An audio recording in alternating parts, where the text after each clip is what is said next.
Siku ya leo nataka nikupe elimu ambayo kila content creator wa Tanzania, Kenya, Uganda na Rwanda na East Africa nzima anatakiwa kujua, hasa kama unatumia Facebook na Instagram au YouTube kupata kipato. Na kama umewahi kuona ujumbe unaokuchoma moyo unaosema payout fail, issue with your payment method, basi kaa karibu, maana leo na kueleza kwa nini hilo linatokea na namna ya kulimaliza moja kwa moja. Hebu fikiria hivi, umetengeneza content zako vizuri, umeweka muda wa kuedit na hatimaye unaona kwenye dashboard imeingiza zaidi ya $200 au 300. Unafurahi na unasema yes, hii kazi imelipa. Lakini siku ya malipo ikifika, unapata ujumbe ule mkali, payout fail. Hapo moyo unazimia kidogo, lakini usijali, leo utajua chanzo na tiba. Kwanza kabisa nataka ujue kwamba mara nyingi sio kosa la Facebook, sio kosa la YouTube na sio kwamba akaunti yako imepigwa ban. Tatizo hutokea pale ambapo benki unayotumia haikizi vigezo vya kupokea malipo ya kimataifa, malipo ambayo Facebook hutumia kwa mfumo unaoitwa Swift, SWIFT, wire transfer.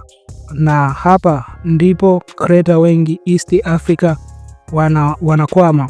Tatizo la kwanza ni kwamba akaunti nyingi za kawaida, hasa TZS account, hazipokei USD kupitia Swift. Kwa hiyo Facebook ikipangilia kutuma pesa, benki inayosema hapana na pesa inarudi nyuma. Tatizo la pili ni Swift code au branch address kuwa si sahihi. Hapa ukikosea herufi, maana kosa dogo tu linazuia hela yote. Tatizo la tatu ni majina. Meta Business inapenda majina yafanane kabisa na yaliyopo kwenye benki. Ikiweka jina moja ukakosea middle name au ukaweka space isiyo ya kawaida, malipo yanakataliwa hapo hapo.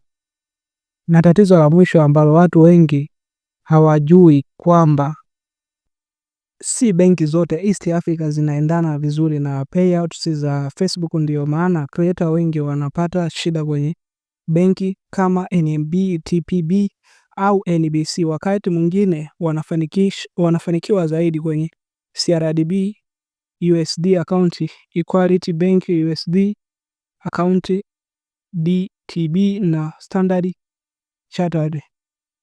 Sasa solution ni rahisi, na hapa nataka uelewe vizuri, kwa sababu inaweza kukuondolea stress za miezi na miezi. Nenda benki yako, fungua USD account na waambie unataka kupokea hela kutoka Meta Platform au Google AdSense kwa Swift. Watakupa account number ya USD, Swift code na physical address ya tawi. Ukirudi kwenye Meta payout setting, weka kila kitu kwa usahihi. Hakuna kubahatisha, hakuna kukosea herufi, jina liwe lile, Swift code iwe sahihi na account number iwe ya USD, sio TZ shilingi.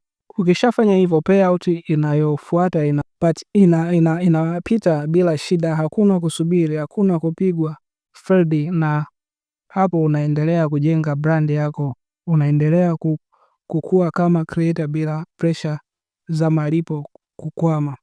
Kwa hiyo ukiona payout failed kama kwenye mfano huu, usiogope, hakikisha tu kuboresha payout method yako. Hilo likikaa sawa, kazi yako inaendelea, mapato yanaingia na safari yako ya kuwa content creator mkubwa inaendelea bila vikwazo.